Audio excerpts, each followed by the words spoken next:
చేతిలో పద్మము లేనటువంటి పద్మము ఎవరికి ఉంటుంది? మహాలక్ష్మికి ఉంటుంది.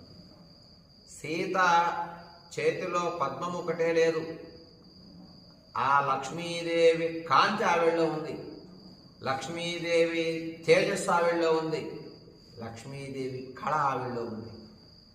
అటువంటి కళ కలిగినటువంటి ఆవిడ, సీత తేజస్సు కలిగినటువంటి సౌందర్యవతి అయినటువంటి ఏ సీతనైతే నేను పట్టుకొచ్చానో వనంలో నుండి, రాముడికి భయపడి ఎందుకు తిరిగి ఇచ్చేయాలి?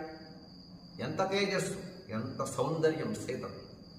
చేతిలో కమలం పెడితే సాక్షాత్తు లక్ష్మి అన్నాడు రావణుడు. సాక్షాత్తు లక్ష్మిలాగా కనపడే ఆవిడ సీత. ఆ జానకి చేతిలో కమలం లేదంతే, లేకపోవడం సామాన్యంగా ఉంది.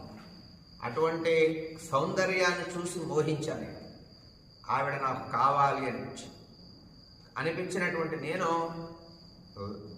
అడవులలో ఎవరూ లేని సమయంలో బలాత్కారంగా తీసుకొచ్చాను. అల్పుడైనటువంటి రాముడిని చూసి భయపడి ఇంత సౌందర్యవతిని నేను ఎలా ఇవ్వాలి అన్నాడు రావణుడు.